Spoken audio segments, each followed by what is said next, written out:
Olá, meus queridos alunos, professor Luiz Iago aqui mais uma vez, e agora a gente vai dar início aqui à nossa videoaula de número 6, tá certo? Nossa videoaula de geografia de número 6.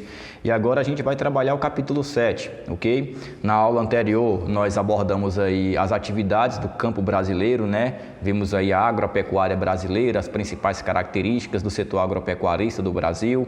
Falamos aí um pouco sobre agricultura familiar, falamos também sobre mecanização do campo, agronegócio, né? Fizemos aí uma análise geral dessas principais abordagens, dessas principais características que vão ali estar relacionadas com o campo brasileiro.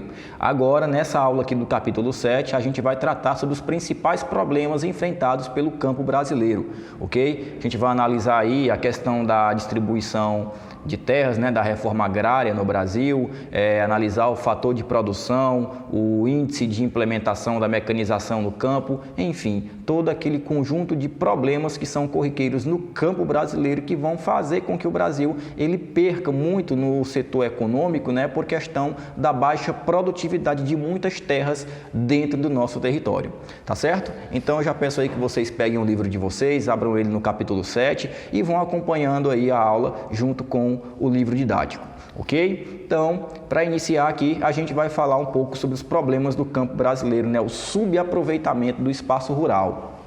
Na verdade, pessoal, esse subaproveitamento do espaço rural, ele vai proporcionar uma baixa produtividade tanto na agricultura como também na pecuária brasileira. Ok? O que acontece é que grande parte das extensões territoriais do Brasil, elas não são devidamente aproveitadas, ok? Como elas deveriam ser. Então, o que é que vai acontecer? Essa baixa produtividade, ela vai, no caso, se tornar um dos aspectos marcantes, né, da atividade agroindustrial aqui no Brasil. Embora a produção agrícola nacional, ela tenha considerável participação, tá certo, no total mundial. O Brasil ele é um dos grandes produtores mundiais de muitos gêneros agrícolas, como café, certo, como soja. O Brasil é o segundo maior produtor mundial de soja, certo? Também é um grande produtor aí que se destaca na produção da laranja, no caso da agropecuária, né? No caso da pecuária, da criação de animais para a atividade industrial, para o abate, né? Nós temos aí o maior rebanho bovino do planeta, né?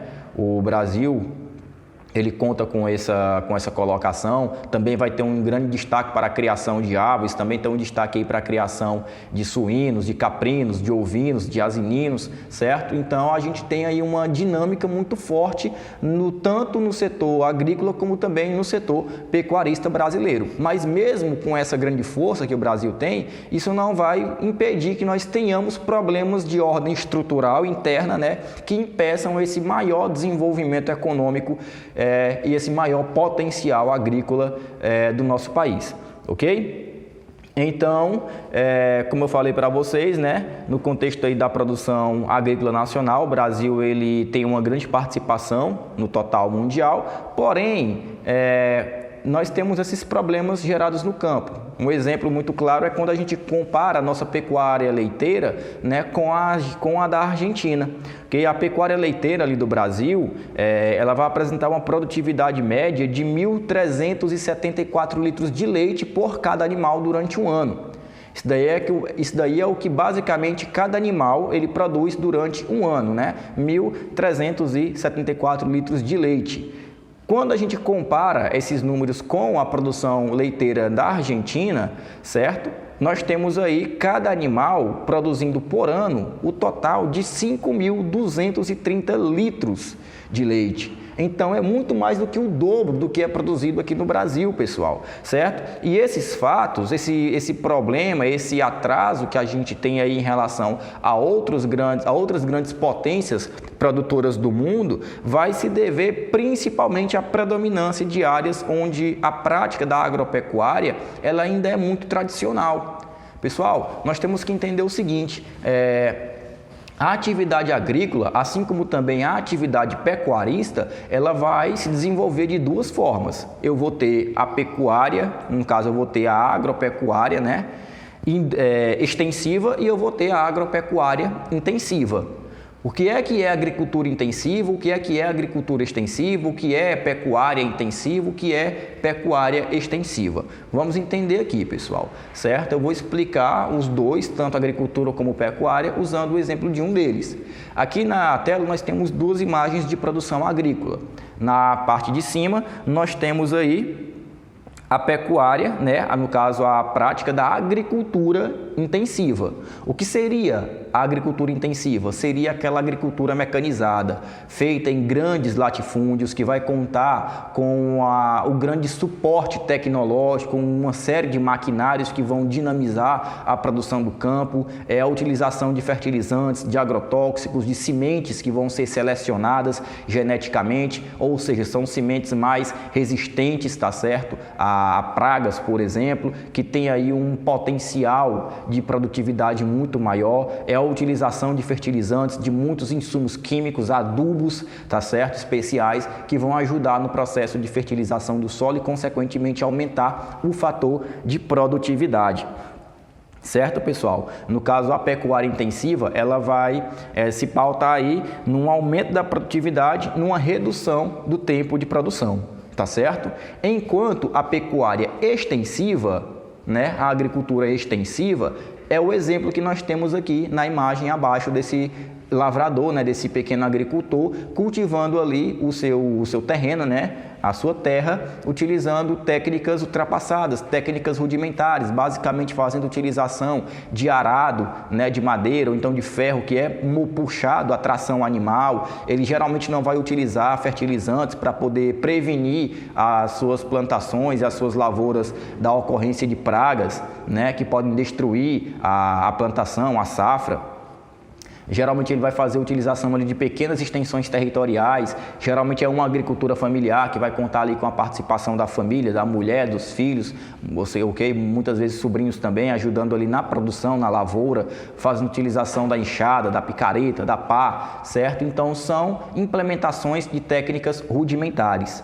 Essa mesma lógica a gente vai pegar para a produção pecuária, né? Nós temos a pecuária intensiva, que é aquela pecuária onde a criação do animal vai ser feita preso, o animal é criado preso, né?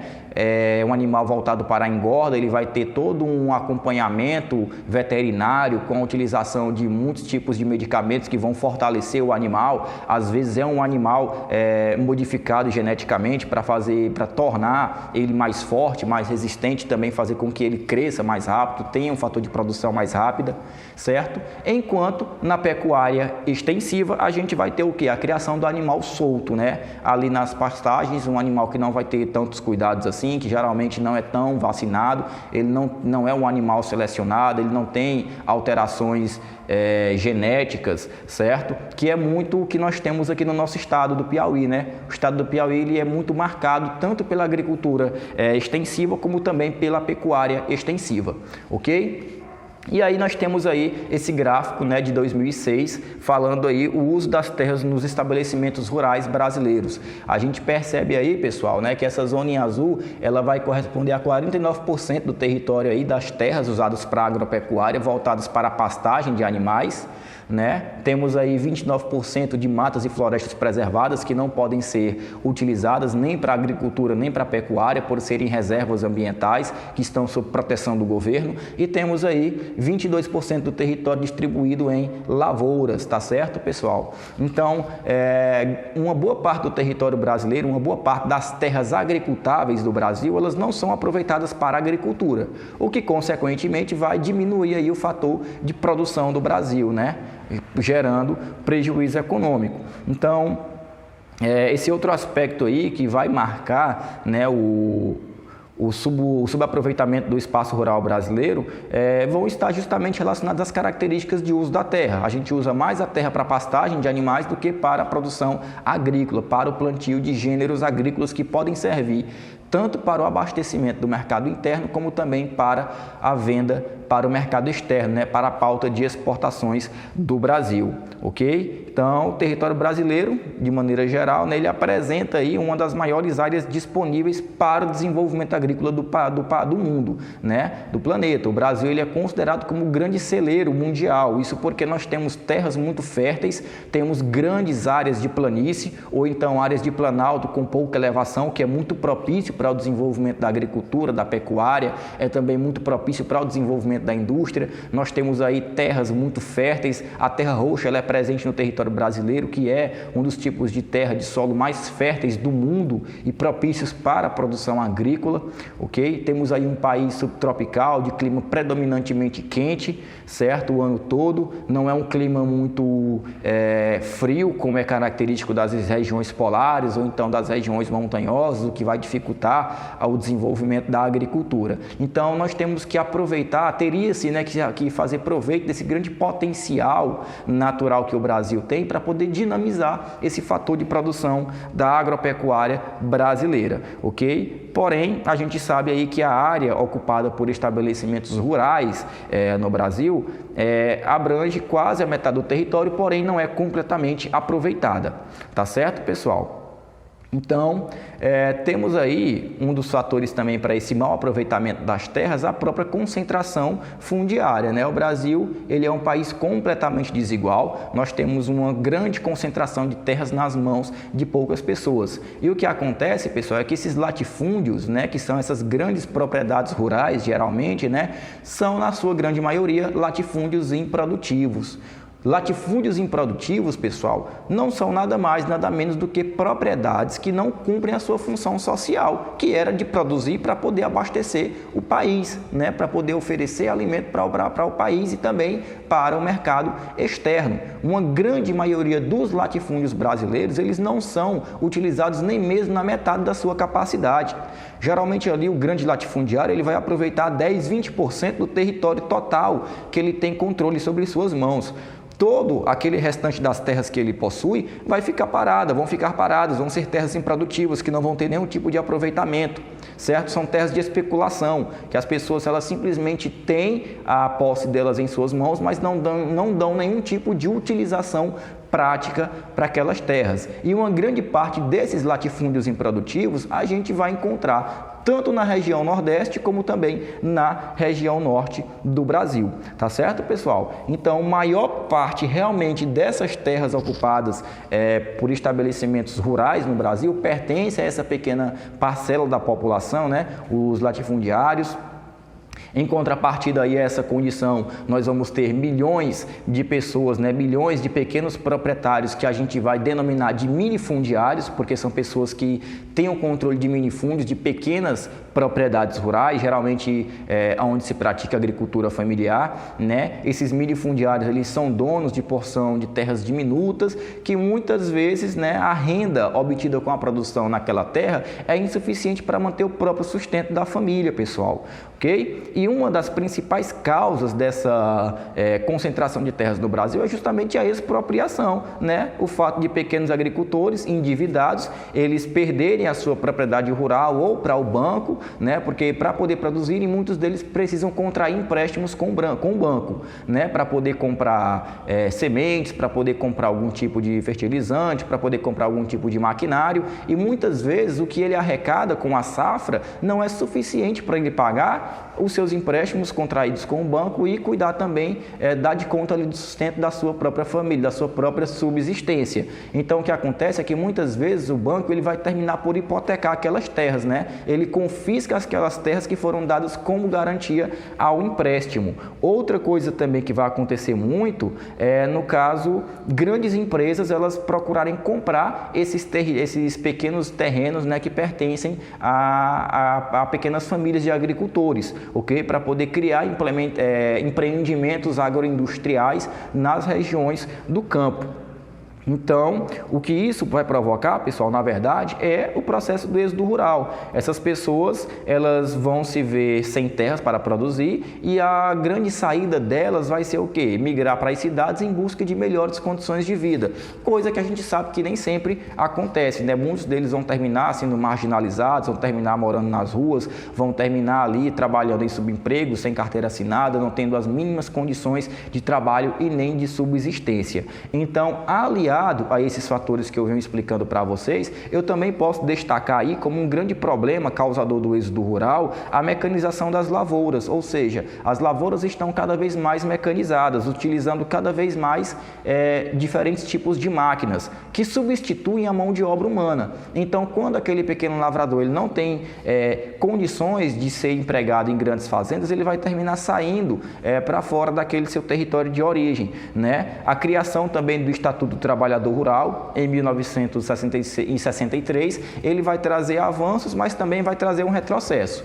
Qual é o avanço, pessoal? É que a partir de 63, como o trabalhador rural ele vai ser amparado por um estatuto, por uma lei, né? Aquela lei vai definir que ele tem que ter carteira assinada, que ele tem que ter férias, que ele tem que ter salário mínimo, que ele tem que ter descanso semanal remunerado, e muitos patrões, muitos fazendeiros não querendo pagar essas garantias, esses direitos trabalhistas legais para os seus funcionários, vão terminar por demitir eles, certo? E trocá-los geralmente por maquinários que vão suprir a necessidade no campo, ok, pessoal?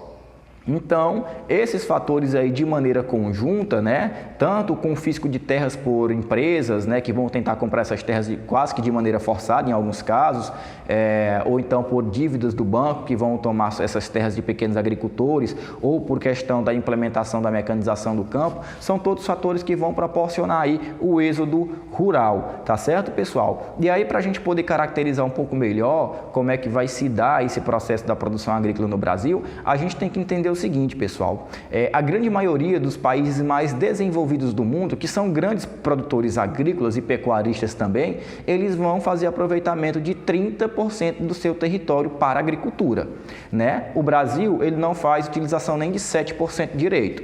Por exemplo, países como Dinamarca, eles aproveitam 78% do território agricultável do seu país, certo? Para poder produzir. A Irlanda, ela vai aproveitar 74% do território dela para produzir. A Alemanha, ela produz em 56% do território agricultável do país. Então, são países que aproveitam mais de 60% da sua área de produção agrícola, certo? Para a implementação tanto da agricultura como também da pecuária. Os Estados Unidos, né, de toda a capacidade agrícola do país, ele aproveita 18%. A China aproveita 17%, a Índia é o que mais aproveita, ele vai fazer um aproveitamento aí de 60% do território agrícola para poder produzir, enquanto o Brasil, ele simplesmente, de toda a capacidade agrícola que nós temos no nosso país, certo? Que não é pouca, é muita. O Brasil, ele simplesmente utiliza 7,6% de toda a sua capacidade de produção agrícola. Ou seja, de todas as terras que nós temos disponíveis para a produção agrícola, somente 7,6% dessas terras são utilizadas para a agricultura e para a atividade pecuarista, mas principalmente para a agricultura. É muito pouco, pessoal. Certo? O que acontece é que essa grande concentração fundiária, que essa grande concentração de terras nas mãos de poucas pessoas vão diminuir drasticamente, né? Vai diminuir drasticamente o fator de produção brasileira. Ok, pessoal? O que é que vai acontecer? O Brasil ele poderia produzir muito mais alimentos do que se produz hoje, se no caso o Brasil ele tivesse de fato uma reforma agrária que funcionasse. Coisa que não funciona. A reforma agrária no Brasil, ela vem tentando se realizar uma reforma agrária no Brasil há 15 anos ou até mesmo mais tempo, né? De maneira mais dinâmica de 15 anos para cá. Mas, mesmo com essas tentativas, ainda o problema não foi solucionado, né? Nós temos ainda uma grande concentração fundiária nas mãos de poucas pessoas e grande parte da capacidade produtiva do Brasil está sendo completamente desperdiçada e o próprio país está deixando de crescer economicamente, de oferecer alimentos a preço mais barato para a população, dando maior condições de subsistência para a própria população brasileira. Então, a necessidade de realização de uma reforma agrária, ela se faz de maneira urgente, emergencial, na realidade brasileira, né? E aí, como reforma agrária, vocês podem entender esse conceito que está aí na tela, né? Que é a reorganização do espaço rural com o objetivo de promover a distribuição mais justa das terras, ok, pessoal? Então, O problema dessa grande concentração de terras no Brasil, ele poderia ser resolvido de fato caso o governo ele se preocupasse de maneira mais dinâmica, né, com a realização de uma reforma agrária, ok? No caso é necessário aí a gente desapropriar grande parte dessas áreas que estão sendo improdutivas, né, grande parte desses latifúndios que são improdutivos, ok? Dividir essas terras em lotes, ok? E distribuir esses lotes entre os agricultores e os trabalhadores rurais que não têm terra, para que eles possam começar a produzir, né? Formando ali os chamados assentamentos rurais. E a partir daí comecem a produzir, comecem a gerar algum tipo de atividade econômica naquela terra, seja criando animais, seja plantando, ok? E com isso possa suprir, aumentar a demanda de produção do mercado nacional, ok, pessoal? Então,